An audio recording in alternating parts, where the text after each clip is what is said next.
신약성경 168면 요한복음 12장 23절로 25절 말씀 천천히 한 목소리로 같이 읽겠습니다.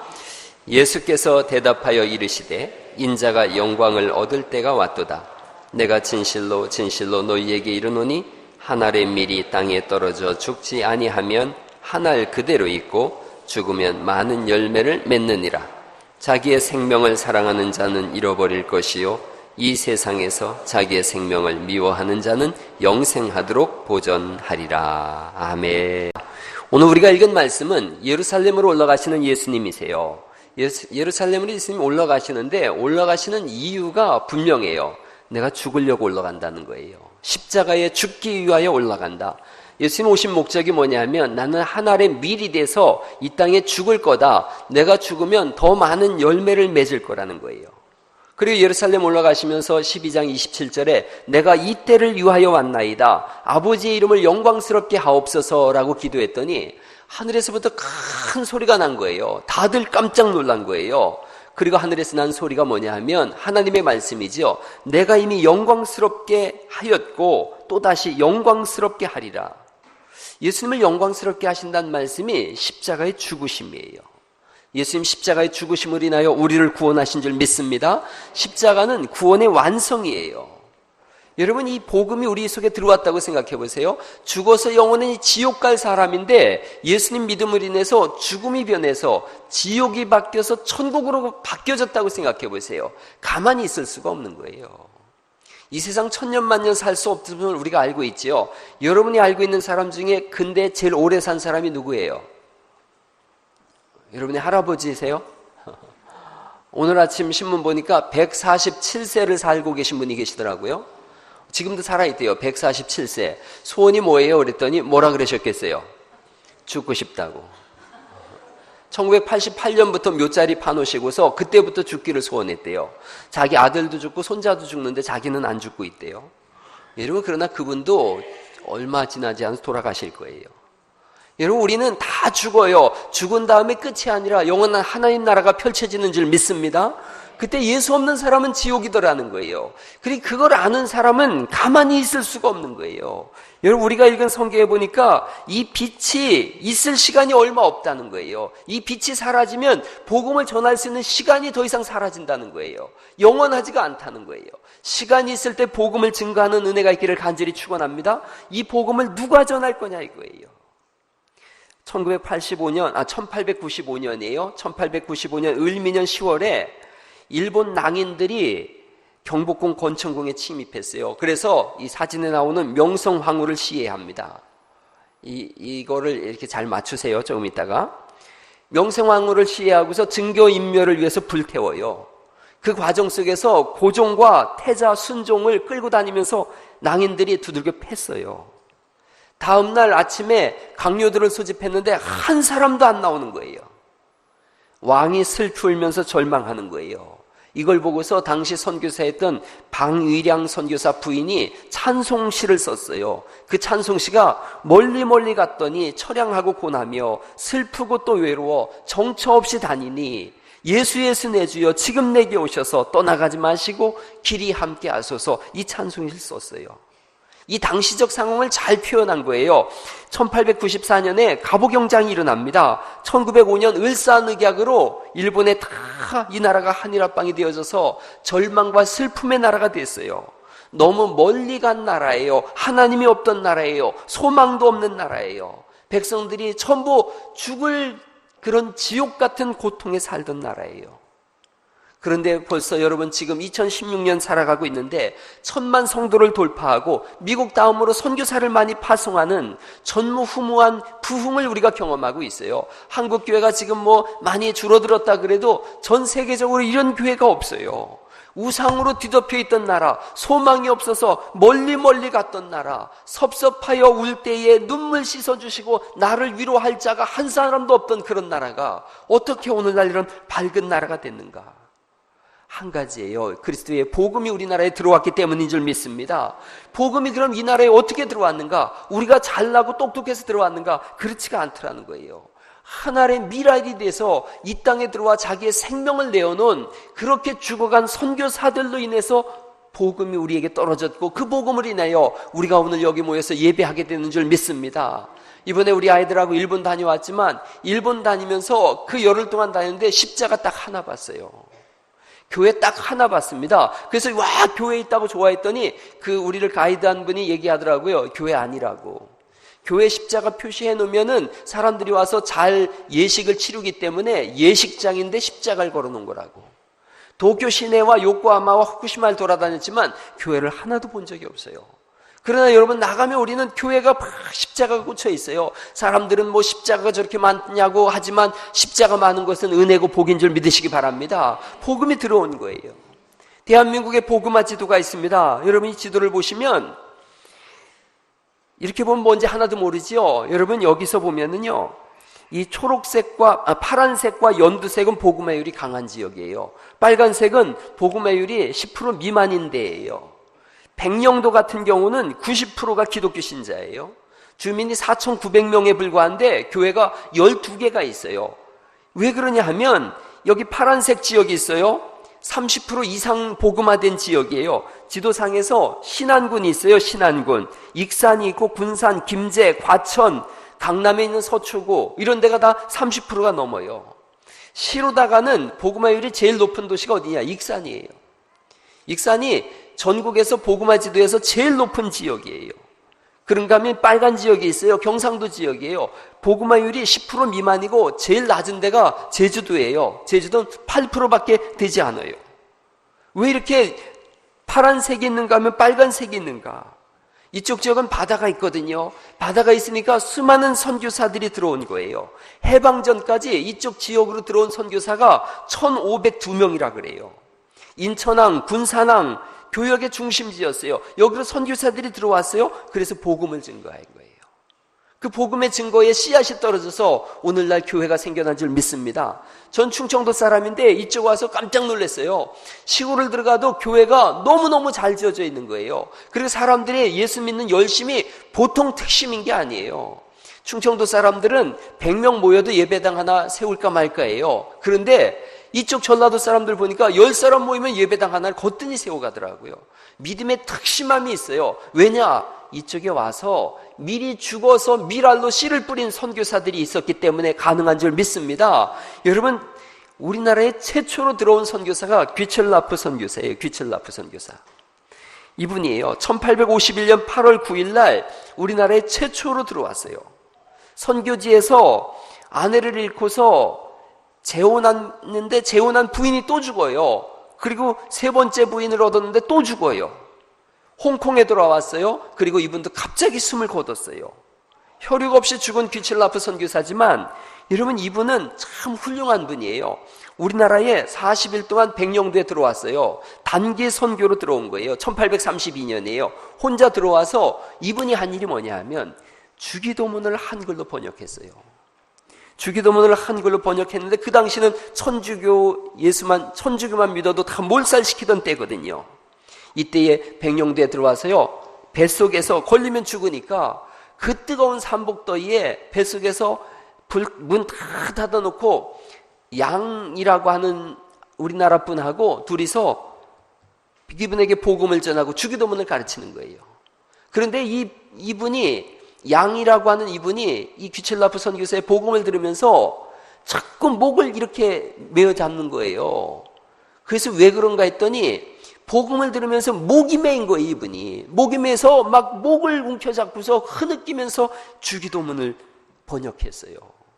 우리나라 최초의 선교사예요. 세국정책으로 인해서 40일 만에 쫓겨났어요. 그러나 이분으로 인해서 하늘에 계신 우리 아버지여 주기도문이 한글로 번역됐어요.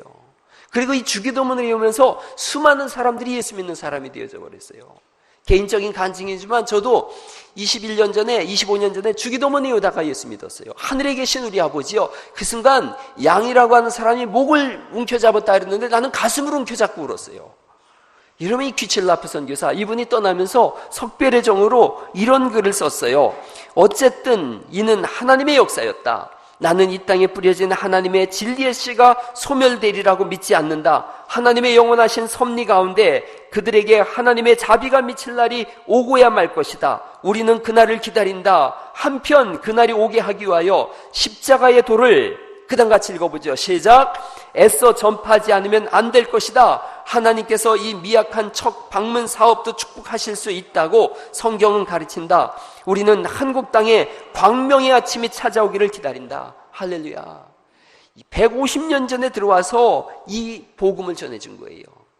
이분이 들어올 때에 백성들한테, 주민들한테 감자 씨를 주면서 재배하는 법을 가르쳤어요. 그래서 그때 처음으로 우리나라에 하지 감자가 들어온 거예요.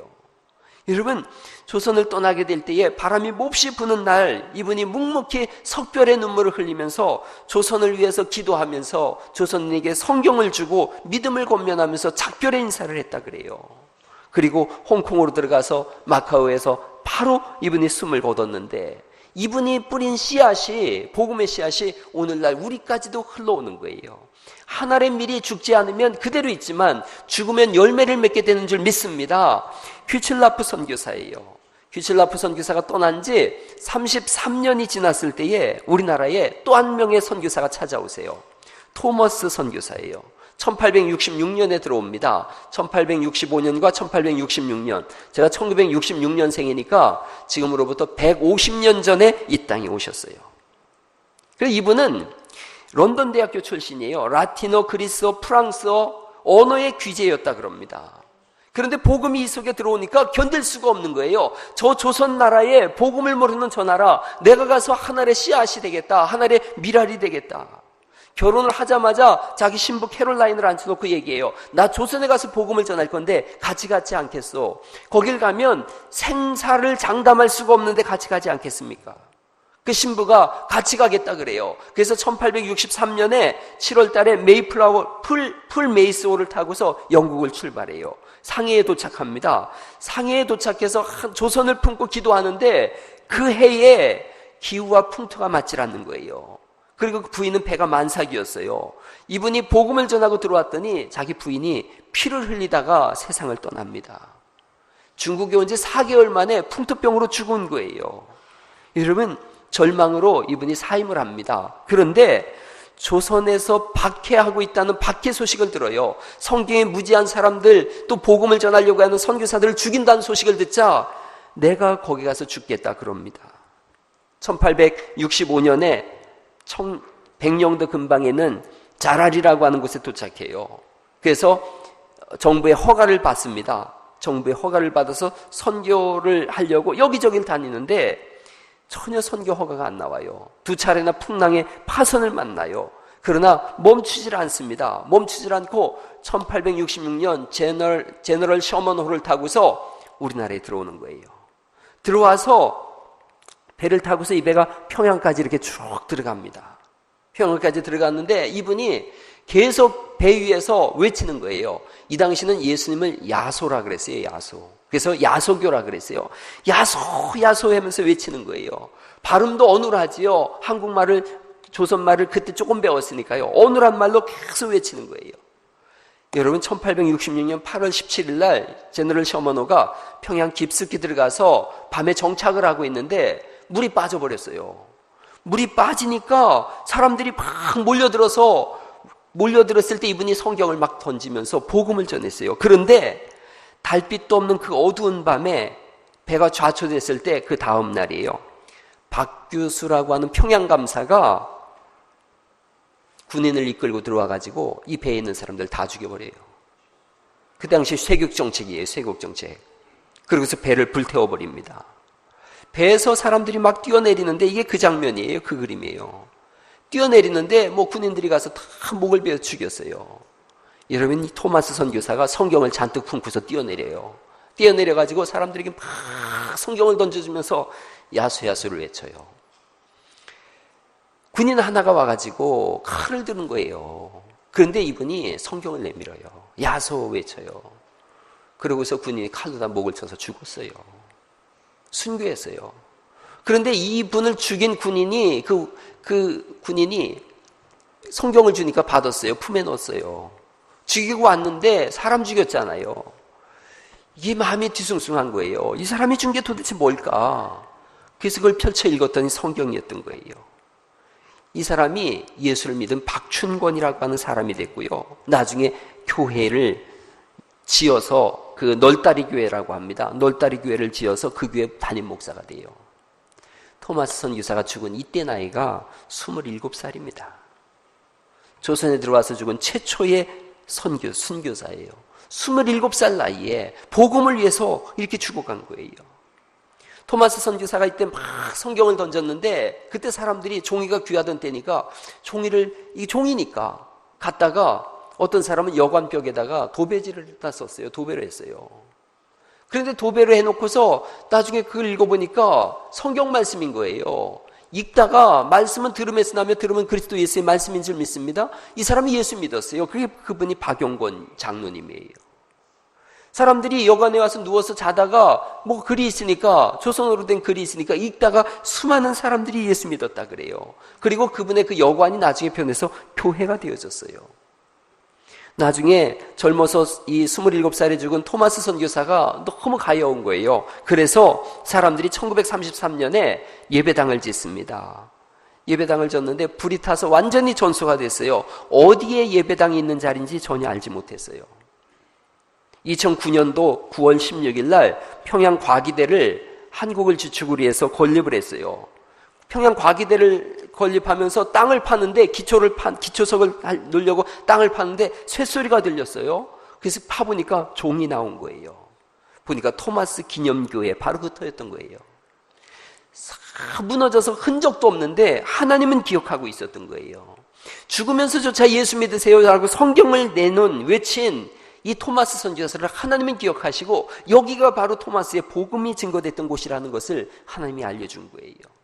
하늘에 미랄이 됐어요. 그가 하늘에 미랄이 돼서 죽어지자 그곳에 수많은 선교사들, 수많은 열매가 생겨나고 오늘날 수많은 선교사들을 파송하는 나라가 되어졌어요. 터툴리난이라고 하는 이 신학자가 그런 얘기를 했어요. 순교자의 피는 교회의 초석이 된다. 교회 누가 필요하냐? 순교하는 사람이 필요한 거예요. 주의 복음을 위해서 어떻게 살 것인가 고민하는 교회 될 수 있기를 간절히 축원합니다. 토마스 선교사 죽음 이후에 하나님은 이 조선의 땅에 문을 열고 수많은 선교사들을 쏟아부었어요. 토마스 선교사가 순교했다는 말을 듣자 사람들이 움츠러든 게 아니라 그 나라에 가서 나도 순교하겠다. 수많은 선교사들이 달려들었어요. 그 중에 한 분이 로스 선교사예요. 로스 선교사. 혹한의 날씨 속에서 로스 선교사가 자기 부인을 데리고 조선에 들어오는데 만삭인 거예요. 이분도 한국에 들어와서 큰 피로감과 문화가 맞지 않고 모든 것이 상황이 틀리죠. 아들을 낳고 바로 죽었어요. 이분이 한국에 들어와서 이응찬이라고 하는 분에게 한글을 배웁니다. 한글을 배우고 또 성경을 번역하는데 이응찬이라고 하는 이분이 다 도움을 줬어요. 그래서 그분이 세례를 받고 하나님의 자녀가 되어집니다. 어느 날 이 시장에서 두 사람을 만났는데 서상윤, 서경조 형제를 만났어요. 그런데 서경조라는 이분이 죽게 생긴 거예요. 그러자 이 로스 선교사가 간호사도 동원하고 극진히 기도하고 간병해서 이분이 났어요. 그러자 이 두 형제가 성경 번역하는 일에 전심으로 뒀습니다. 그래서 서상윤, 서경조 이 두 분을 통해서 신약 성경이 완전히 번역되어져요. 교회가 세워지기 전에 성경이 번역된 최초의 나라가 우리나라예요. 교회가 완전히 세워지고 교회 영수가 세워지기 전에 신약 성경이 먼저 세워졌는데 로스 선교사가 와서 그렇게 한 거예요. 이분의 복음을 들은 사람이 서상윤, 서경조 두 분이에요. 이 두 분 중에 서상윤이라고 하는 분이 서울에 가서 막 복음을 전하고 동생은 우리나라 최초로 7명의 목사님을 세웠는데 그 중에 한 분이 서경조 목사님이에요. 그래서 평양에 소래교회를 세웁니다. 소래교회. 이게 최초의 우리나라 교회예요. 요 전에 아주 이렇게 쓰러질 것 같이 지어졌던 교회인데 3년 뒤에 부흥이 돼서 이렇게 재건축이 된 그런 교회예요. 여기 사람들이 모여서 예배를 드리고 1882년에 벌써 150년 전이에요. 여기서 서경조 목사님이 성경을 들고서 계속 복음을 전하다가 그러다가 복음을 들고서 성경을 들고서 이쪽 국내로 들어옵니다. 불신 검문에 잡혀서 투옥되기도 하고 모진 매를 맞기도 해요. 그런데 이들이 복음을 증거하는 걸음을 한 걸음도 멈추질 않습니다. 초가집에서 이렇게 복음을 증거하고 했는데 이 솔레 마을에 58가구가 있었는데 50가구가 예수를 믿었답니다. 할렐루야. 그게 복음의 역사예요. 한국교회의 두드러진 사역이 이 소래교회를 통해서 다 이루어집니다. 외국의 선교사들이 들어오면 소래교회를 먼저 들어왔고 목사 안수가 여기서 이루어졌어요. 서상윤, 서경조 이렇게 생기신 분들이에요. 이분들의 자녀들이 성서 공예의 사역을 지금도 하고 있어요. 이런 복음이 무너지질 않습니다. 귀첼라프 선교사, 토마스 선교사 하늘의 미랄이 됐어요. 선교의 문이 열렸어요. 하나님의 은혜가 쏟아져 들어왔어요. 그리고 1885년 우리가 잘 아는 것처럼 4월 5일이 주일이었는데 이때에 두 사람이 들어옵니다. 언더우드 선교사와 아펜젤러 선교사예요. 우리나라에 정식으로 들어온 첫 선교사가 이분들이에요. 이분은 아펜젤러 선교사고 옆에 있는 분이 부인이에요. 부활절에 이 나라에 들어왔어요. 들어와서 그렇게 기도했어요. 우리는 부활절에 이곳에 들어왔습니다. 사망의 빗장을 산산이 무너뜨리고 부활하신 주님, 이 나라 백성들의 얽매여 있는 굴레를 끊으사 저들에게 하나님의 자녀가 누리는 빛과 자유를 허락하여 주옵소서. 아펜젤러 선교사님도 열심히 성경 번역을 하는 일에 감당했어요. 그러다가 군산 앞바다에서 성경을 싣고 가는데 배가 충돌해요. 배가 충돌해서 배가 좌초합니다. 이분이 나왔는데 나와서 보니까 자기와 함께 사역했던 비서 조한규라고 하는 분이 뱃속에서 못 나오는 거예요. 이분이요 다시 들어갑니다. 배로. 그리고 배는 수장돼서 끝내 다 돌아가셨어요. 참 대단한 일이에요. 바닷속에 23명과 함께 이렇게 가라앉았는데 그때 이분의 나이가 44살이에요.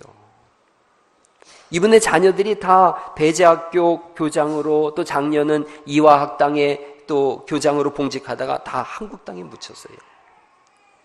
우리나라 사람들이 외국에 나가서 살다가도 죽을 때 되면 어디로 와요? 한국으로 돌아오잖아요. 그런데 이분들은 한국에 묻히기를 원한다는 거예요. 아펜젤러의 아들이 헨리 아펜젤러인데 그분의 고백이 뭐냐? 우리 아버지가 생전에 하신 말씀이라고. 나는 한국 땅에 묻히고 싶다. 그래서 자기도 자녀에게 유언하는 거예요. 나는 한국 땅에 묻히고 싶다. 다 여기 묻혔어요. 이분들의 미랄이 썩어졌을 때 한국교회 1200만 성도가 생겨날 수 있었다는 거예요.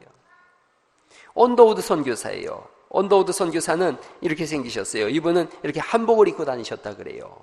우리나라 문화를 존중한 분이고 연세 대학교를 세운 분이고 세문안 교회를 세우셨어요.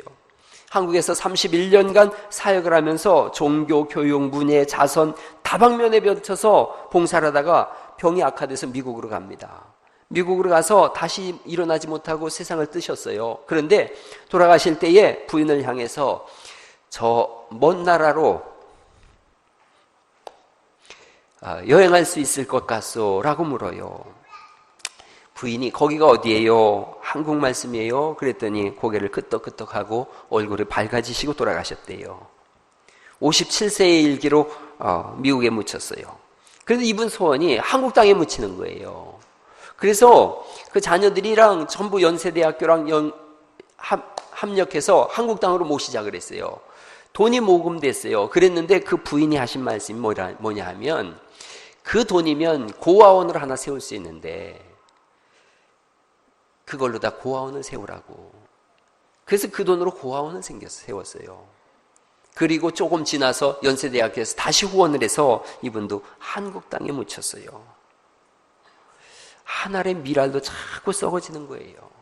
그 한 사람 한 사람의 미랄이 복음의 길이 열리지더라는 거죠.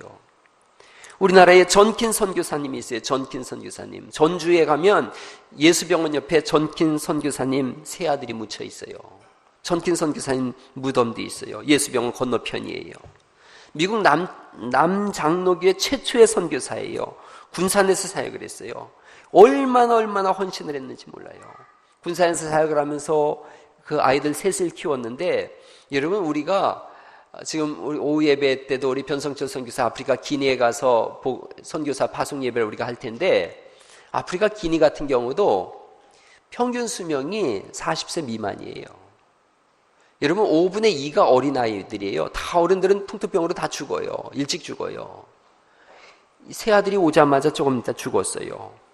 이분이 얼마나 복음의 과로가 심했는지 사람들이, 교인들이 금을 거놓고 선교사님 여기를 넘어오지 마세요, 쉬게 했다는 거예요. 그런데도 이분의 열정이 자신을 돌보지 않습니다.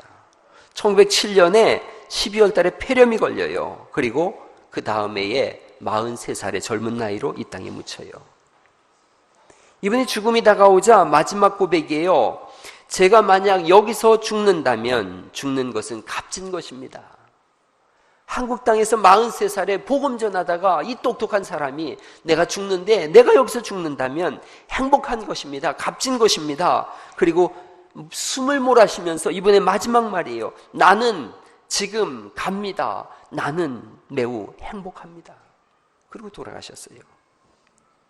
이분이 세운 공적과 이분의 발자취를 사람들이 기념하기를 원했어요. 그래서 전킨을 기념하는 학교를 세웠어요. 그래서 기념한다 전킨 앞자를 따서 기전여학교가 생겨났어요. 전주에 있는 기전여전이 그렇게 해서 생겨난 거예요. 전킨을 기념한다 이거예요. 수많은 사람들이 이 땅에 왔어요. 수많은 사람들이 자기의 목숨을 돌보지 않았어요. 왜 그렇게 했는가? 복음이 가만히 있질 못하게 하는 거예요. 여러분, 우리가 복음이 속에 있으면 가만히 있을 수가 없는 줄 믿으시기 바랍니다. 복음이 있으면 견딜 수가 없는 거예요. 예수님 스스로가 복음이세요. 하나님 하늘 보좌에 계신 분이세요. 그냥 거기 계셔도 돼요. 그런데 복음이시기에 견딜 수가 없어서 이 땅에 내려오신 줄 믿습니다. 견딜 수가 없어서 자신의 목숨을 생명으로 내건 거예요. 하늘의 미랄이 되신 예수님, 그로 인해서 우리가 구원받은 사람들이 된 줄 믿습니다. 하늘의 미랄되는 사람을 하나님은 오늘도 찾고 계신 줄 믿으시기 바랍니다. 왜 오늘날 교회가 부흥이 되지 않는가? 왜 오늘날 한국교회가 줄어들고 있는가? 사람들이 복음을 안 전하는 거예요. 복음을 강렬하게 만나본 적이 없는 거예요. 예수님이 나를 위하여 십자가에 죽으셨다는 사건이 너무 객관적 사건이 되어지고 내 속에서 역사하지 않는 거예요. 그래서 복음의 사람을 본질 못하는 거예요. 예수로 인하여 살고 예수로 인하여 죽겠다는 사람을 본 적이 없는 거예요. 복음을 전하기는커녕 교회 안에서 예배조차도 제대로 드리지 못하는 시대가 오늘이라는 거예요. 예배 시간에 늦는 건 다반사고 예배 때 조는 건 다반사고 찬송할 때 입 한 번 꿈쩍하지 않는 것이 다반사인 것이 오늘날의 상황이에요. 과연 여러분 중에 복음을 누가 만났다고 얘기할 수 있느냐 말이에요. 복음이 정말 이 속에 있느냐 말이에요. 성경이 우리에게 그걸 물어보고 있는 거예요. 내 속에 진짜 복음이 들어있느냐? 너 정말 예수 만난 사람이냐? 예수 안 믿으면 지옥 간다는 걸 알고 있는 사람이냐? 내 주변에 있는 사람들이 지옥을 향해서 걸어가고 있는데 너 지금 뭐 하고 있는 거냐? 자기 믿음 하나도 지키지 못하는 시대가 오늘 있다는 거예요. 자기 신앙 하나도 지키지 못하고 나 시험 들었다고 맨날 입만 삐쭉 내밀고 있는 시대가 오늘 있더라는 거예요. 복음이 사라진 시대예요. 정말 마지막 때 예수 믿는 사람을 보겠느냐고 주님 말씀하고 계신데 과연 우리 중에 몇 명이나 구원받겠느냐고 주님 물으신다면 자신 있게 나는 예수 믿고 구원받습니다라고 손들을 수 있는 사람이 몇 명이나 되냔 말이에요. 오전 예배뿐 아니라 오후 예배 오세요, 수요 예배 오세요, 금요 예배 오세요. 이게 할 말이냔 말이지요. 오늘날 장로, 안수, 집사, 권사들이 예배 참석하지 않는 것이 오늘날 시대지 않습니까? 복음을 위해서 27살에도 죽고 43살에도 죽고 44살에도 죽고 자기 자식 다 죽는 걸 알면서도 이 땅에 와서 복음을 전하고 있는데 직분을 받은 직분자들조차도 예배를 드리지 않는 것이 오늘날 한국교회의 현실입니다. 새벽교회 문 닫게 생겼다고 생각하고 금요예배 모이지 않아서 안 드린다고 하는 것이 한국교회의 현실입니다. 여러분 우리 교회도 마찬가지지 않겠습니까? 자각이 사라진 시대예요. 눈물을 흘리면서 기도하는 시대가 아니에요. 옆 사람이 지옥 가든 아무 나와 관계없다고 생각하는 시대가 되어졌고 내 믿음 하나도 지키지 못하는 시대가 되어졌어요. 복음이 희석되어 있는 시대가 되어졌어요. 복음이 사라진 시대. 예수로 인하여 살고 예수로 인하여 죽겠다고 고백하는 사람들이 없어진 시대. 그저 나만 알아달라고 나만 큰소리 치는 시대. 나 안 알아주면 시험 든다고 나 이러면 교회 떠날 거라고 외치는 시대. 그게 오늘날의 시대가 되어버렸어요. 여러분 복음을 회복할 수 있기를 간절히 축원합니다. 복음은 죽고 사는 문제입니다. 영혼이 죽고 사는 문제지 않습니까? 이 세상에서 죽고 사는 문제를 가지고도 사람들이 벌벌 떨고 난리인데, 영원히 살고 영원히 죽는 문제인데 이 문제를 우리가 심각하게 생각하지 않는 거예요. 오죽하면 하나님의 아들이 이 땅에 와서 십자가를 지고 죽어야 되는 사건이 복음 사건인데, 그 사건이 우리와 무관하다면 그 영혼이 어찌 구원받기를 바라겠냔 말이죠. 여러분, 오늘부터 우리 교회가 깨어날 수 있기를 간절히 축원합니다. 복음을 들고 가든지 보내든지 해야 되지 않겠습니까? 복음 들고 간다고 하면 축복하고 기도하고 혼신의 힘을 다해서 보내주고, 이 땅에서는 그 복음을 끌어안고 더불어 기도하는 은혜가 있기를 간절히 축원합니다. 우리 교회 안에서 이제 앞으로 그런 얘기 안 하려고 그래요. 오후 예배 와주세요, 수요 예배 와주세요, 금요 예배 와주세요. 초신자가 아니면 그런 얘기 안 할 겁니다. 항존 직분자들에게 그런 얘기 한다는 게 너무 창피한 거예요. 너무 기분 나쁜 거예요. 아니, 예수 믿는다고 하는 사람한테 어떻게 예배 참석을 해달라고 요청을 해야 됩니까? 예수님으로 인하여 거듭났다고 생각하는 사람들한테 어떻게 예배에 늦지 말라고 하는 얘기가 어디 가당한 얘기냔 말이지요. 가당치 않은 얘기입니다. 그건 하나님을 욕보이는 얘기지 않습니까? 어떻게 예수 믿는 사람들한테 찬송을 크게 해달라고 요청해야 되는 시대가 왔습니까? 가당치 않은 얘기지 않습니까? 마지막 때에 믿는 자를 보겠느냐? 주님 물어보세요. 몇 사람이나 구원받겠느냐는 질문입니다. 몇 사람이나 구원받겠느냐? 우리 교회 200명 좀 넘게 모이는데 주님이 저한테 물어보신다면 너네 교회 몇 사람이나 구원받겠느냐? 제가 몇 사람 구원받겠다고 얘기할 수 있겠어요? 아니, 여러분 스스로에게 물어보세요. 나는 오늘 예수님 오신다면 정말 하나님 나라 갈 수 있겠는가? 내 이런 믿음 가지고 갈 수 있겠는가? 지난번에 대전에 김용영 목사님이 오셨어요. 제 선배 목사님이에요. 그분이 사역자들한테 놓고 얘기했대요. 너는 목회 그만해라. 너 사역자 하지 마라. 그랬대요. 너 전도사 하지 마라. 그랬대요. 그리고 너는 해도 된다. 그랬대요. 자기 나름대로 그랬대요. 왜 그러냐 그랬더니 그 전도사 하나는 틈만 나면 안 보인대요. 그래서 안 보이 찾아보면 어디 짱밖에 자고 있다는 거예요. 교인들은 하나도 모르지 않습니까? 교회 가족들이 일하러 나가는데 목사는 알고 있거든요. 그래서 너 하지 마라. 하나님 앞에서 네가 단독자로 서야 되는데 그게 숨어서 잠자고 있으면 네가 하나님 앞에 바로 설 수 있겠냐? 너 전도사 하지 마라. 목회하지 마라. 그랬대요. 여러분, 이 목회자에게만 감당한 얘기냔 말이죠. 여러분, 한 사람 한 사람이 하나님 앞에서 정말 믿음의 사람으로 설 수 있기를 간절히 축원합니다. 그래야 교회가 부흥되지 않겠어요? 그래야 가정이 살지 않겠어요? 그걸 보고 자녀들이 믿음을 갖지 않겠습니까? 여러분, 저는 이 땅에 와서 이 산 사람들이 선교사 열전을 읽어보면 기가 막혀요. 이분들은 키가 크잖아요. 우리는 키가 작잖아요. 그러니까 방 안에서 잠을 자는데 다리가 펼칠 수가 없는 거예요. 다리를 펼 수가 없는 거예요. 여러분, 주무실 때 저도 그런 경험해요. 가위가 언제 눌리느냐 하면 다리가 이렇게 펴지지 않았을 때 가위 눌려요. 이분들이 그러니까 다리를 어쩔 수 없이 펴야 되니까 어떻게 하느냐면 여름에 방에 문을 뚫는 거예요. 문을 뚫는 거예요. 문을 뚫고 다리가 나갈 만큼만 이렇게 내놓는 거예요. 그리고서 여름에 잠을 주무시는데 모기가 달려드니까 거기를 칭칭칭칭 감아가지고 이렇게 여름에 잠을 잤다는 거예요. 겨울에 이불로다가 다리를 감싸고서 문을 그 창호지만큼 뚫어놓고 잠을 잤다는 거예요. 말할 수 없는 고통을 했어요. 새우잠을 웅크리고 자면서도 그 다음 날이면 어김없이 일어나서 예수 예수 외치고 다녔다는 거예요.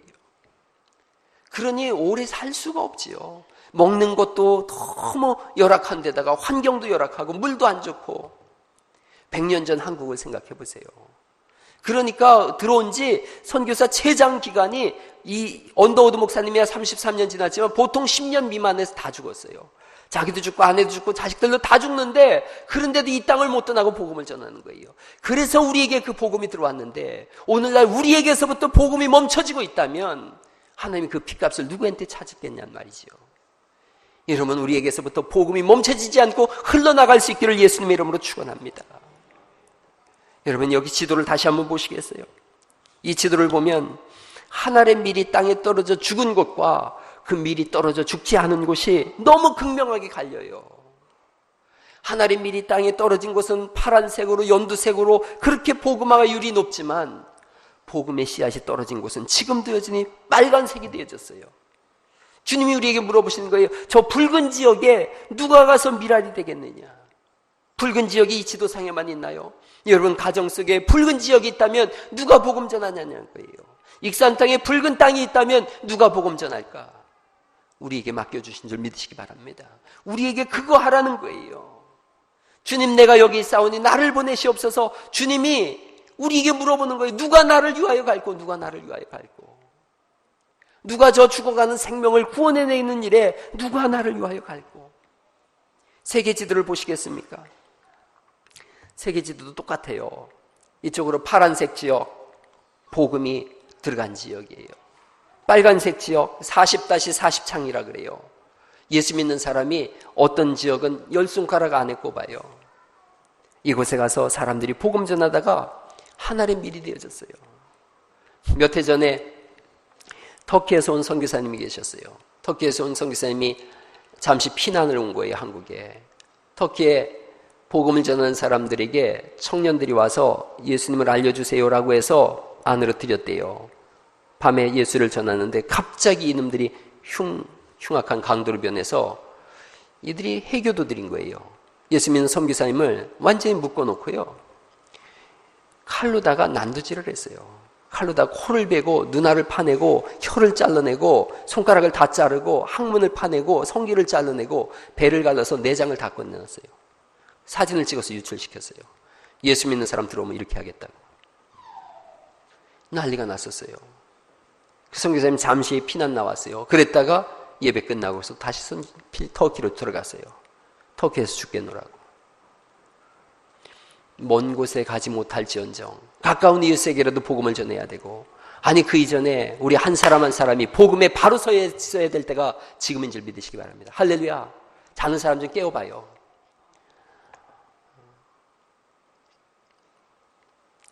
복음이 지금 살아야 되는 거예요. 여러분, 목사가 밥벌이 하려고 여기 서 있는 게 아니지 않습니까?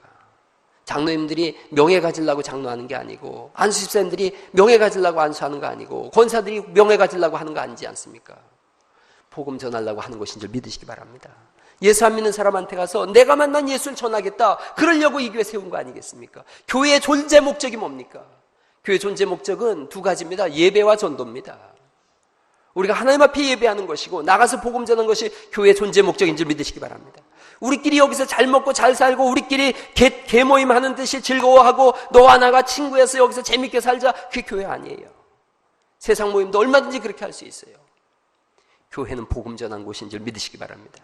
옆 사람한테 한번 얘기해 보세요. 오늘부터 복음 전하겠습니다. 그렇게 하셔야 돼요. 저는 이 교회가 진짜 교회 되기를 간절히 바랍니다. 할렐루야. 한 사람 한 사람이 진짜 깨어있을 수 있기를 간절히 바랍니다. 깨어나야 되는 거예요. 지금이 얼마나 중요한 시기입니까? 여러분, 제가 이런 얘기하면 이단 소리 들을까 봐 말을 못하지만 제가 분명히 알기로 예수님 금방 오십니다. 언제라고는 제가 말하지 않지만 금방 오실 것 같습니다. 혹시라도 오늘 밤 예수님 오신다면 어떻게 하시겠습니까? 여러분의 자녀들, 여러분의 친지들, 친척들, 이웃들 어떻게 하시겠습니까? 사람들이 다 이기주의적인 시대를 살아가고 있어요. 남을 돌보지 않는 시대를 살아가고 있어요. 그런데 어느 순간 자기 영혼도 돌보지 않는 시대를 살아가고 있어요. 여러분, 영혼을 돌볼 수 있길 간절히 바랍니다. 이웃의 영혼도 돌보시기 바랍니다. 익산 땅에 여러분 왜 살게 하셨으며 갈릴리 교회 왜 보내주셨는가? 여러분 보고 익산 땅에 있는 사람들 구원하라고 보내주신 줄 믿으시기 바랍니다. 우리 책임입니다. 우리가 그 일을 하라는 겁니다. 저는 예수 믿으면 분명히 구원받음을 알고 있습니다. 그러나 예수 안 믿으면 천하 없어도 구원받지 못함을 저는 알고 있습니다. 그래서 목사합니다. 그래서 오늘도 여러분에게 듣기 싫은 소리지만 외치는 겁니다. 예수 분명하게 믿으십시오. 예수 확실하게 믿으십시오. 예수 제대로 믿으실 수 있기를 간절히 바랍니다. 할렐루야. 옆 사람한테 한 번 더 얘기해. 예수 제대로 믿으세요. 그렇게 살살해가지고 예수 제대로 믿겠어요. 눈을 확 치켜뜨고, 눈을 확 치켜뜨고서 한번 해보세요. 예수 제대로 믿으세요. 예수 제대로 믿으실 수 있기를 간절히 바랍니다. 할렐루야. 주님이 우리에게 맡기셨어요. 수많은 선지자들이 와서 피를 흘렸어요. 가는 곳마다 피의 자취예요. 거길 통해서 복음이 들어왔다면 오늘 그 책임을 우리가 감당해야 합니다. 주님이 물으십니다. 누가 나를 위하여 갈까? 우리가 고백합니다. 주님, 내가 여기 있사오니. 그 찬송 우리 같이 하시죠. 주님, 내가 여기 있사오니 나를 보내소서.